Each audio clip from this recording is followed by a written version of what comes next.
Alors, bonjour à tous, bonjour à toutes. Je suis grande, donc je vais monter le micro, voilà. Oui, donc je m'appelle Michelle Peterson, je travaille à MEDER, puis c'est vraiment une joie et un honneur d'être là avec vous ce matin. Oui, de vous expliquer un peu ce qu'on fait, mais aussi vraiment de réfléchir aux thèmes auxquels on est confronté en tant qu'humanitaire chrétien. Je voulais commencer par demander qui ici avait déjà entendu parler de MEDER. Ok, super. Bah, c'est bien que je dise qui on est. Donc, MEDER, c'est une ONG humanitaire chrétienne suisse basée à Écublens, donc pas trop loin, depuis 36 ans. Et puis, notre travail, c'est vraiment de sauver des vies dans les grandes situations d'urgence de ce monde qui peuvent être dues à des conflits armés. On peut penser au Liban, à l'Ukraine, à des épidémies, celle d'Ebola en ce moment au Congo, ou à des catastrophes naturelles, cyclones, tremblements de terre, etc. J'ai besoin du clicker, en fait. Voilà. On va mettre les slides. Voilà, et en fait, ok, super. Donc, comment ça marche? On a des équipes qui sont prêtes à répondre aux nouvelles urgences et vraiment à se mobiliser, à être en route dans les 24-48 heures. Après, on reste dans l'urgence et on reste dans la reconstruction. Et une fois que la situation est un peu plus stable, on passe le relais à d'autres acteurs. Et il faut savoir que chaque ONG humanitaire a une spécialité. Donc, notre mandat spécifique en tant que MEDER, c'est d'aller plus loin. C'est vraiment d'aller trouver les communautés les plus isolées, les plus difficiles d'accès, les plus oubliées dans ces crises, donc vraiment les plus démunis des plus démunis.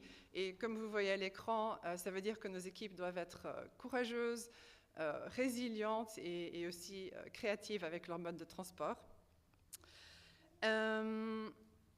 Donc ça c'était le qui, où nous sommes. Bien sûr, on est allé dans plein d'endroits différents dans les 36 ans de notre existence. En ce moment, on est dans plusieurs pays en Afrique, plusieurs pays au Proche-Orient et puis, enfin Moyen-Orient, Proche-Orient, j'ai un doute. Enfin, je vais tout de suite dire que je parle fringlish parce que ma tête parle à moitié en anglais et à moitié en français. Donc voilà. Sinon, on est aussi en Ukraine et en Afghanistan. Après le quoi, ce qu'on fait, c'est vraiment tout ce dont une personne a besoin pour survivre une catastrophe. Donc il faut quoi pour juste survivre dans la vie, les enfants, vous pensez? Pour rester en vie, il faut quoi? Est-ce qu'il faut assez à manger? Oui. Est-ce qu'il faut de l'eau propre? Ouais. Est-ce qu'il faut... C'est bien d'avoir un abri au-dessus de sa tête. Ouais. Et être en bonne santé physique et émotionnelle. Donc c'est vraiment un peu tout ce qu'on fait. Pour finir ma petite intro MEDER, rien ne vaut le son et les images, donc je vais vous montrer une petite vidéo de ce qu'on fait, ça vous donnera un meilleur feeling. Tu as de la valeur à mes yeux. Tu as de l'importance et je t'aime. J'ai placé des dons en toi. Utilise-les pour servir les autres. Va à la rencontre de l'assoiffé et apporte-lui de l'eau. Apporte du pain à celui qui fuit. Quand il y a une crise, on fait tout notre possible pour aider les populations affectées. Notre but, c'est de mobiliser nos équipes d'intervention d'urgence dans les 24 heures. Chaque ONG a sa spécialité. Et la nôtre, c'est d'intervenir dans les endroits reculés.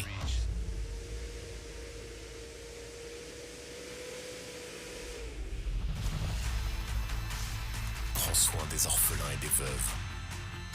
Invite à ta table les pauvres, les estropiés, les boiteux, les aveugles. C'est des survivants, c'est des gens qui se battent tous les jours pour se reconstruire, pour aller de l'avant, pour faire ce qu'ils peuvent avec ce qu'ils ont. C'est une leçon de vie pour nous aussi qui est incroyable. Même si parfois j'ai l'impression d'être au bord du précipice et qu'on va tomber, je pense qu'on apporte de l'espoir aux gens. Et ça vaut les nuits blanches, les endroits où on va, ça en vaut la peine. Tout est justifié.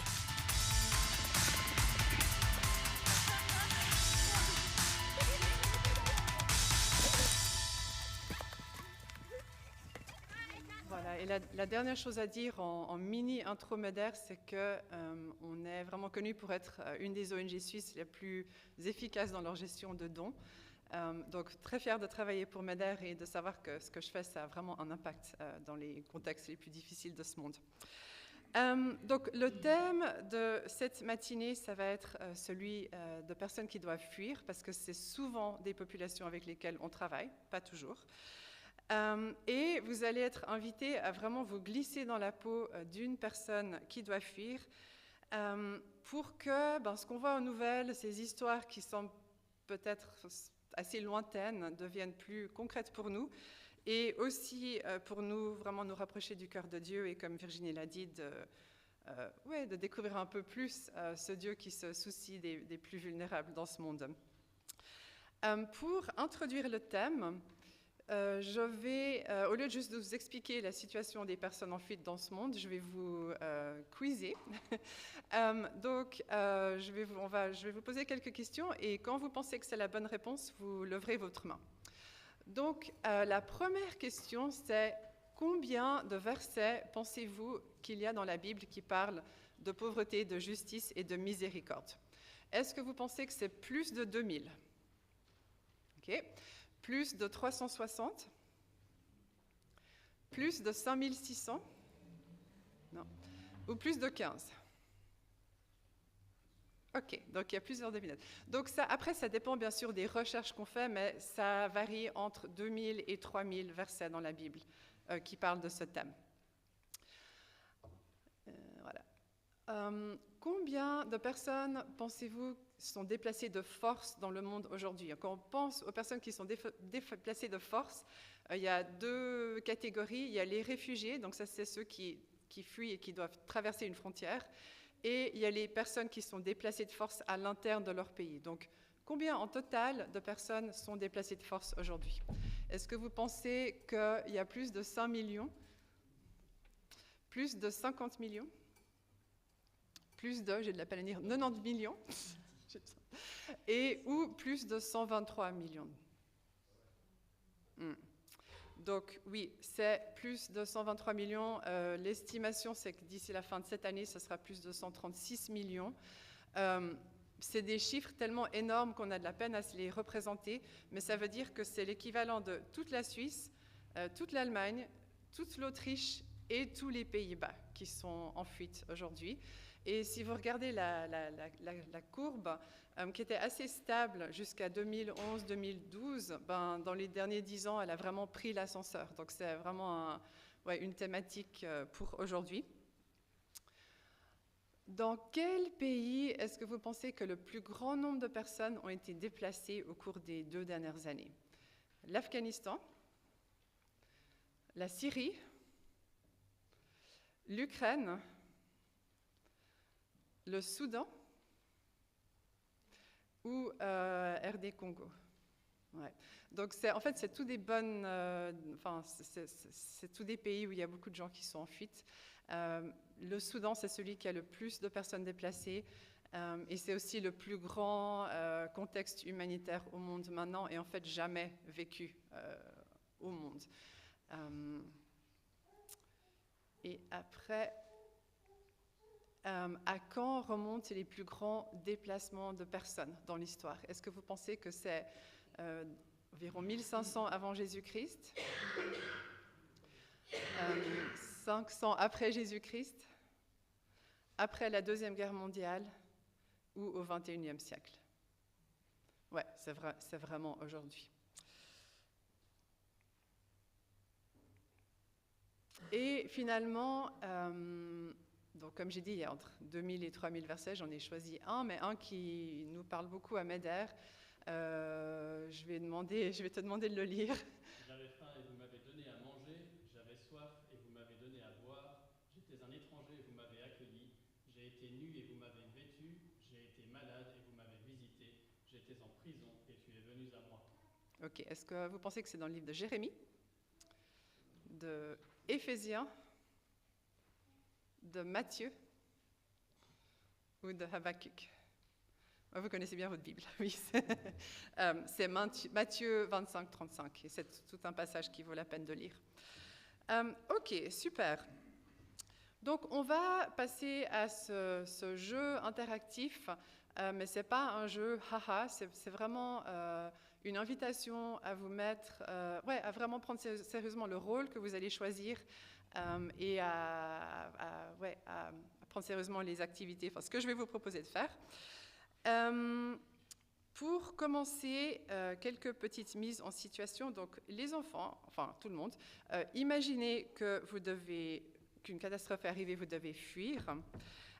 Et très rapidement, est-ce que vous prendriez votre pain ou votre téléphone? Donc, je vais dire pain. Qui prendrait son pain? Qui prendrait son téléphone? OK. Qui prendrait de l'argent? Qui prendrait une bouteille d'eau?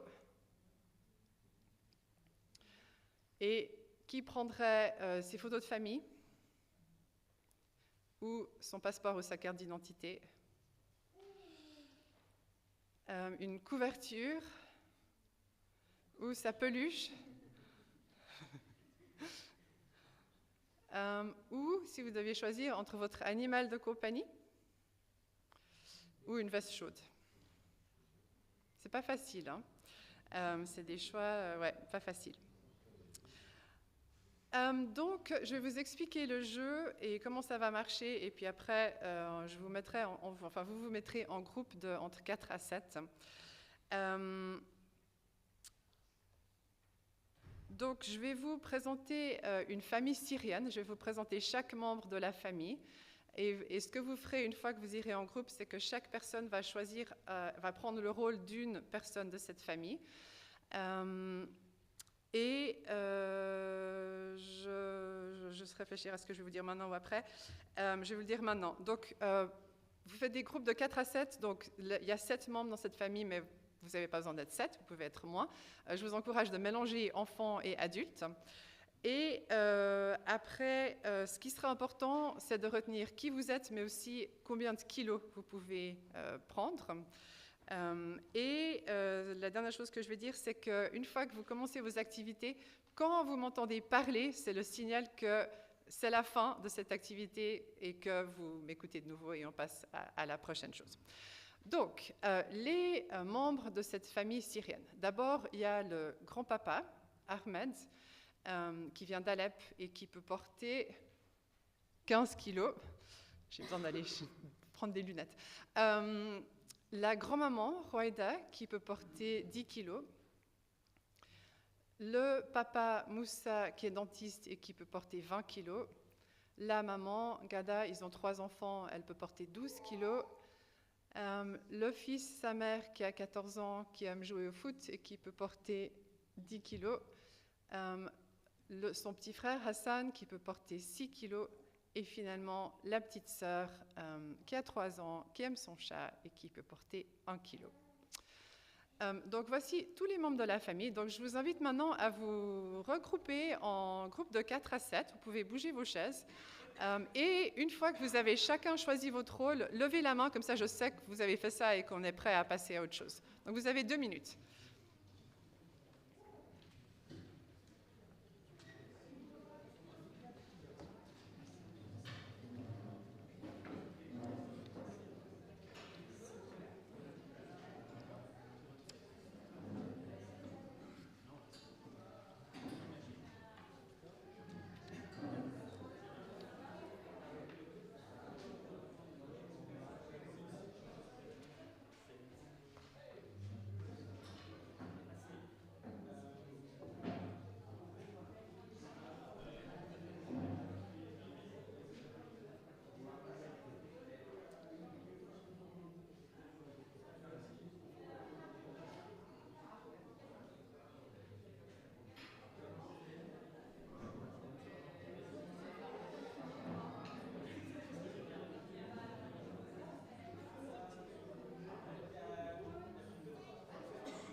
Donc si vous avez choisi vos rôles, levez votre main. Ok.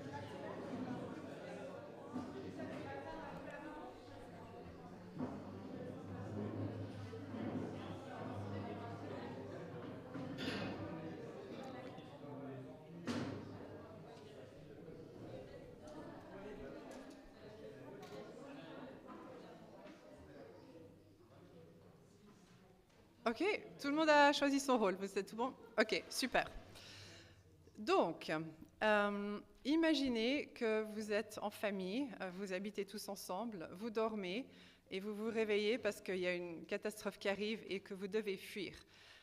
Et vous devez fuir rapidement, donc vous avez juste quelques minutes pour fuir. Je voulais juste faire un petit, en parenthèse, dire que si quelqu'un ici, enfin c'est peut-être possible que quelqu'un ici ait vécu ça lui-même ou elle-même dans sa propre vie. Si vous préférez juste observer et pas participer, c'est OK aussi. Donc vous vous réveillez, vous devez fuir, vous avez juste quelques minutes pour prendre vos affaires de chez vous. Et ce que vous allez devoir faire, c'est réfléchir ensemble à ce que chacun peut porter, parce que le papa peut porter plus que la petite fille, etc. Mais aussi, qu'est-ce qui va vous être utile en tant que famille? Qu'est-ce qui va vous aider? Et bien sûr, vous avez très peu de temps. Donc, je vais vous donner quelques minutes. Vous avez reçu, les enfants, une feuille qui ressemble à ça avec les objets. Les parents, il y a la liste de tous les objets dans votre carte de réfugié. Donc, réfléchissez ensemble vite. Qu'est-ce que vous allez attraper pour fuir? Je vous donne juste 5 minutes. Top chrono.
Ok, il vous reste 1 minute.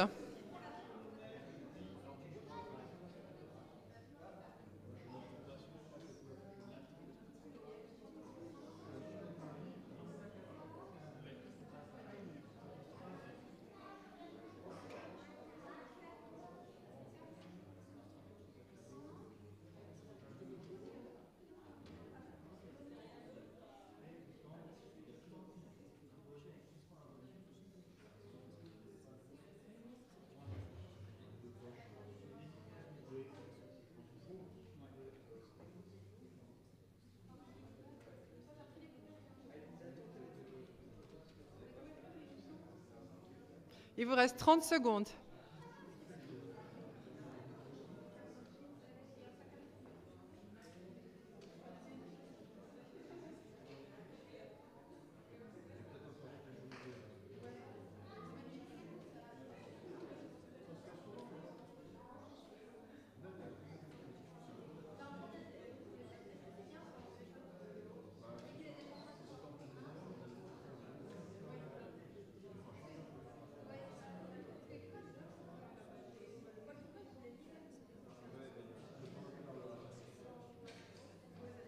10, 9, 8, 7, 6, 5, 4, 3, 2, 1. Voilà, c'est un peu ça. Donc vous avez maintenant pris vos affaires, vous vous enfuyez et imaginez qu'en route, à pied, vous réalisez que oui, on a pu prendre pas mal de choses, mais c'est lourd. Donc en route, vous avez déjà dû laisser ce qui était plus lourd de côté et continuer à pied.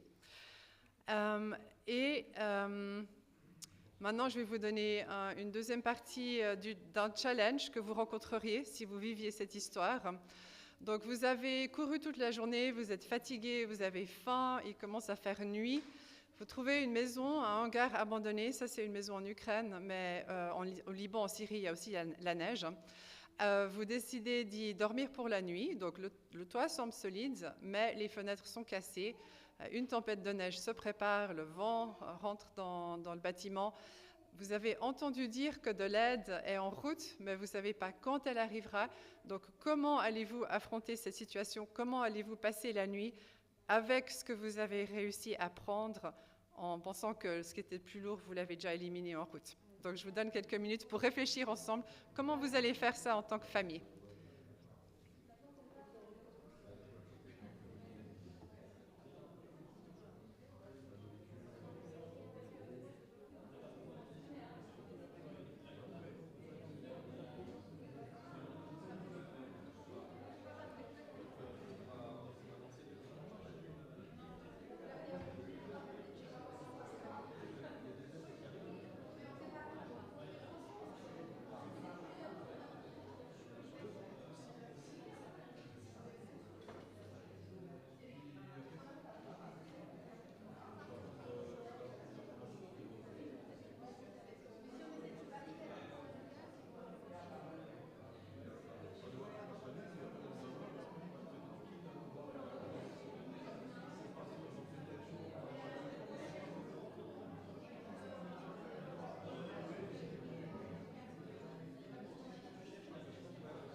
Ok, je vous propose de vous arrêter. Et donc, est-ce qu'un groupe pourrait partager avec nous, c'était quoi votre plan pour la nuit? Comment vous alliez passer la nuit? Qui aimerait partager? Virginie, dis-moi ce que ton... Ou Jérémy? On avait l'idée de se réunir dans une seule pièce de la maison en s'atteignant, pour pas arrêter les lumières qui sont posées. Les couvertures qu'on avait toujours pour se tenir au chaud, essayer de faire du feu, de faire des choses à brûler pour se tenir au chaud. Ouais. Et puis avoir peut-être plus d'informations sur les éventuels secours, où est-ce qu'ils sont, dans combien de temps. Ouais, bravo. C'est quoi pour tout le monde l'objet le plus utile, vous pensez que vous avez pris? Couverture. Ok. Ouais, pour la chaleur. Après, ça c'est juste une nuit. On sait que les gens qui sont en fuite, ça dure longtemps. Donc au fur et à mesure, il y a moins de ressources et de possibilités. On a choisi un scénario. On aurait pu en choisir d'autres, vraiment en lien avec notre travail dans le secteur de donner des abris ou réparer des infrastructures. Et ça, c'est vraiment la réalité. Les campements de réfugiés dans la neige, c'est vraiment difficile. Je vais vous inviter à juste passer 1 ou 2 minutes ensemble, à débriefer. En fait, on va le faire ensemble. On n'est pas trop grand comme taille. Ma première question pour vous, c'est si vous pouviez mettre un mot sur comment vous vous sentez maintenant, ce serait quoi? Vous pouvez simplement le dire. Ou levez votre main et me le dire. Dis-moi. T'as froid? Ok. Ouais.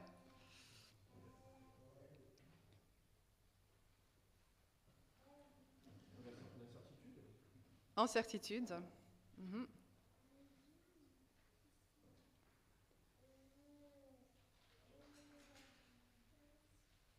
Est-ce que quelqu'un se sent stressé? Ouais. Ok. Ok.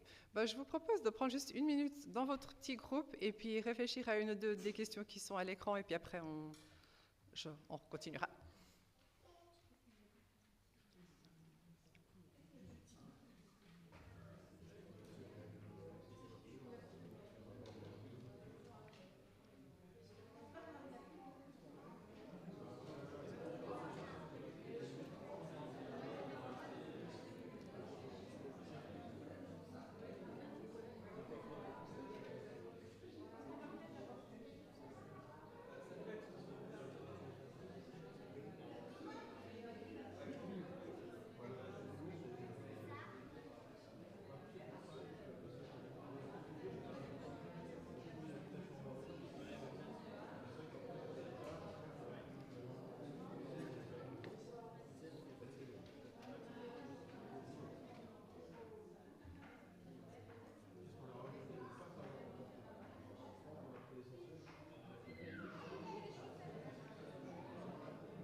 Ok, on va continuer.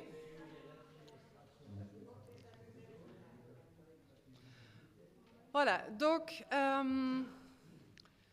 ça c'était juste un petit aperçu de ce que les gens vivent et j'espère que ça vous a permis un peu de vous mettre un peu plus dans la peau d'une personne qui doit vivre ça et réfléchir à ce que ça veut dire, enfin le réaliser. On a vu que dans la Bible, il y a entre 2000 et 3000 versets qui parlent de l'amour de Dieu envers ceux qui ont le moins de chance, donc envers les plus démunis. Et la question, c'est qu'est-ce que Dieu dit à propos de tout ça? Il dit plein de choses, et dans l'Ancien Testament, et dans le Nouveau Testament, donc dans toute la Bible. Dans l'Ancien Testament, Dieu il avait donné des règles, des lois très concrètes pour son peuple qui devait suivre.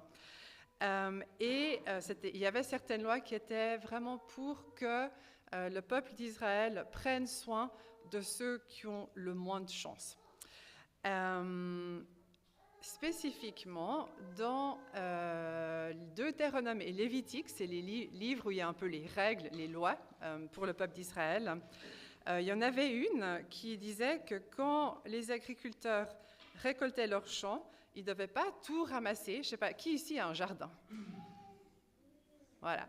Donc, quand vous ramassez, je ne sais pas, vos tomates, il disait aux agriculteurs de ne pas ramasser toutes les tomates, d'en laisser certaines, pour que les plus pauvres, les plus malchanceux, les plus démunis, les étrangers, puissent venir et aussi récolter dans ce champ. Et ça leur permettait en fait de faire ça avec dignité, de faire ça de leurs propres moyens, d'avoir un travail. Et quand on pense aux personnes en fuite, il y a plein d'histoires en fait, de personnes en fuite dans la Bible. Je vous ai probablement déjà donné la réponse à l'écran, mais bref, est-ce que vous pouvez penser, surtout les enfants, à des histoires que vous connaissez dans la Bible où les gens ils devaient fuir?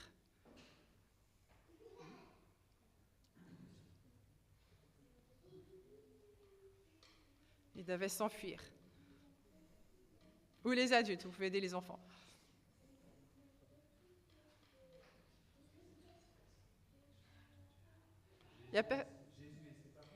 Jésus et ses parents qui ont dû s'enfuir pour aller en Égypte, exactement.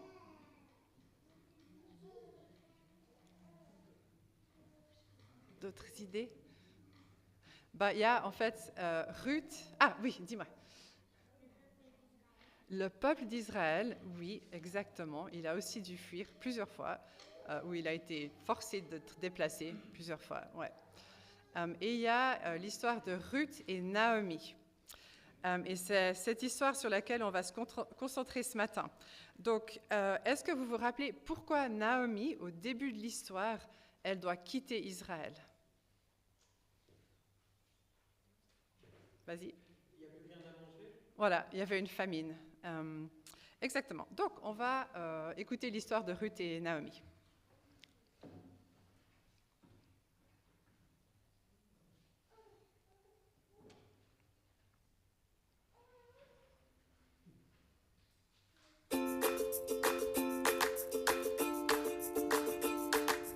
En ce temps-là, il y a la famine en Israël. Elimelech décide de partir avec sa famille au pays de Moab, avec sa femme Noémie et ses 2 fils, Kilion et Malon. Noémie aimerait bien rester en Israël, mais c'est pas possible. Peut-être que là-bas, au pays de Moab, il y aura à manger. Alors elle suit à contre-cœur son mari. Là-bas, effectivement, il y a assez à manger et Elimelech arrive même à trouver du travail. Mais malheureusement, au bout de plusieurs années, Elimelech meurt. Kilion et Malon ont trouvé des épouses. Kilion épouse Orpa et Malon épouse Ruth. Noémie aime beaucoup Ruth parce que c'est celle qui écoute le plus ces histoires d'Israël sur Dieu, sur les lois, sur ce qui se passe là-bas. Elle a beaucoup de chance. Mais le malheur s'abat de nouveau sur sa famille. Kilion meurt et bientôt Malon aussi. Elles se retrouvent toutes les 3 veuves. Au bout du temps de deuil qu'elle s'était imposé, Noémie décide de retourner chez elle, en Israël. Alors elle fait venir ses belles-filles, elle leur dit « Moi je vais partir, je veux retourner dans mon village. Vous pouvez rester ici, vous pouvez encore vous trouver un mari. Restez avec vos parents et votre famille. » Mais les 2 belles-filles insistent « Non, on va venir avec toi, on part. » Et voilà qu'elles se mettent en route. Au bout d'une journée de marche, Noémie redemande à ses belles-filles de partir. « Allez-y, retournez dans vos familles, vos parents vous attendent. » Orpa se laisse convaincre et part. Mais Ruth aime sa belle-mère et lui dit « Non, je ne te laisserai pas. Ton pays sera mon pays. Là où tu iras, j'irai. Ton Dieu sera mon Dieu. Et là où tu mourras, je mourrai. Je viens avec toi. » Noémie est quand même bien contente que Ruth vienne avec elle parce que le voyage est long et une femme seule sur les routes, c'est dangereux. Voilà qu'elle se met en route. Elle marche pendant des semaines et des semaines. Parfois, elle croise une caravane. Elles peuvent marcher quelques jours avec, mais le plus souvent, elles dorment seules à la belle étoile. Noémie est rassurée d'avoir Ruth à côté d'elle, et Ruth prend soin de sa belle-mère. Et voilà qu'un jour, elles arrivent à Bethléem. Enfin le village où elle a vécu toutes ces années. Enfin son pays. En s'approchant du puits où il y a toutes les femmes, une d'elles dit « Mais ça ne serait pas Noémie là-bas? Regardez, Noémie est de retour au pays. Mais où sont ton mari et tes enfants ? Alors Noémie leur dit, mon mari et mes enfants sont morts. Je suis partie avec tout et je reviens avec rien. Ne m'appelez plus Noémie, qui voulait dire ma douceur en hébreu, mais appelez-moi Mara, qui signifie la mer. Ruth reste en retrait. Personne ne fait attention à elle. En Israël, on n'aime pas les étrangers, et encore moins les Moabites. Après l'effervescence des retrouvailles, Noémie se retrouve avec Ruth. Il faut qu'elle trouve un endroit où dormir. Personne ne veut les héberger. Alors, elle retrouve un petit coin, un peu en dehors du village. Mais la situation est assez catastrophique parce que il faut bien qu'elle se nourrisse. Alors Ruth demande la permission à sa belle-mère d'aller regarder si dans les champs, elle pourrait peut-être ramasser quelques épis. On est au début de la moisson de l'orge. Alors Noémie n'a pas vraiment le choix et elle laisse aller Ruth. Aux premières lueurs de l'aube, Ruth se prépare et essaye d'aller dans un premier champ. Mais là-bas, elle se fait chasser. « On veut pas de toi, étrangère! Tu crois que tu vas voler notre orge ?» Elle continue vers un autre champ et c'est pareil. Elle s'éloigne un peu du village et là, il y a un champ où il y a beaucoup de serviteurs et beaucoup de moissonneurs. Elle s'approche du contremaître et demande « Maître, est-ce que tu me laisses la possibilité de ramasser un peu des épis pour ma belle-mère et moi-même ?» Le contremaître est touché et lui dit « Bien sûr, va là-bas derrière nos moissonneurs et regarde s'ils peuvent te laisser un peu d'orge. » Ruth se met au travail, reconnaissante. Au bout d'à peine 1 heure, elle a déjà les mains en sang parce qu'elle n'a pas apporté avec elle un petit couteau qui pourrait couper les épis. Mais c'est pas grave, elle continue. Lorsque la pause de midi arrive, le propriétaire du champ arrive. C'est Boz. C'est l'homme le plus riche du village. Il connaît tout le monde et il connaît chacun de ses serviteurs et il aime venir voir comment le travail avance. Il s'entretient avec le contremaître et tout d'un coup, il aperçoit la jeune femme là-bas au loin.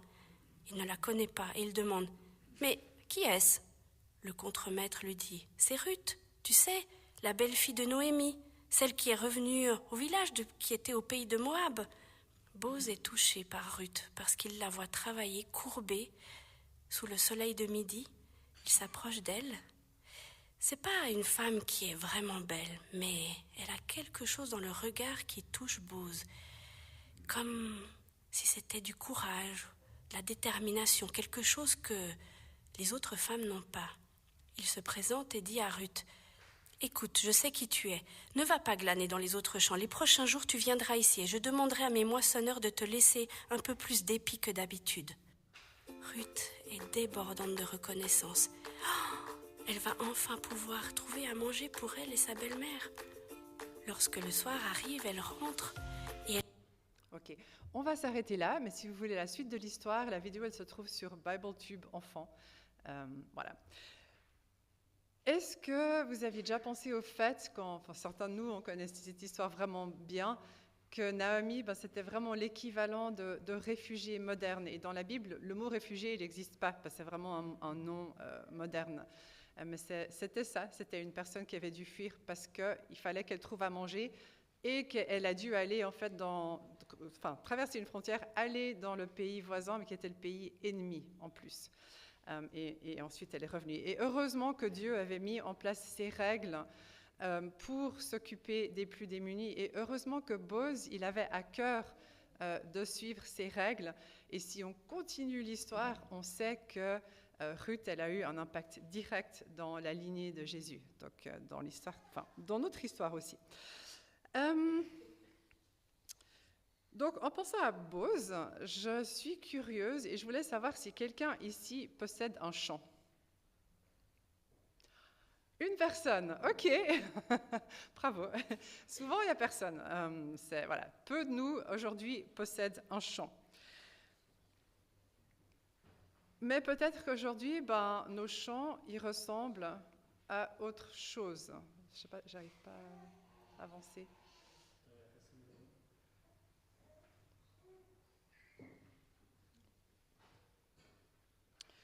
On va arriver à un slide où il y a des images Et je vais vous laisser réfléchir un peu à c'est quoi les chants que vous possédez aujourd'hui. Ça ressemble à autre chose.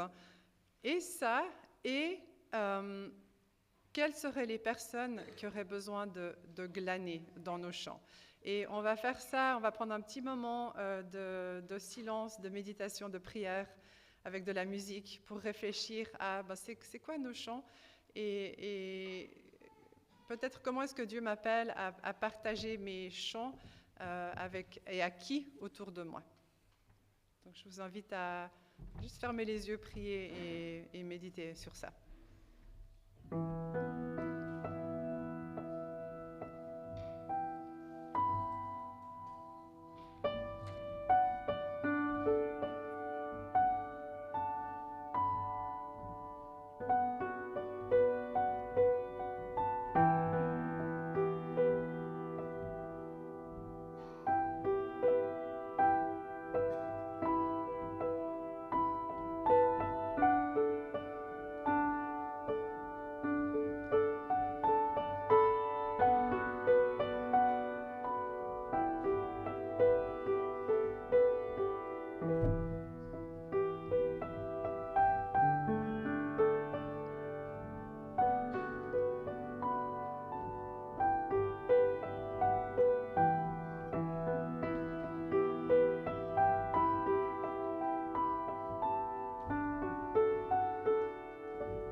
Merci.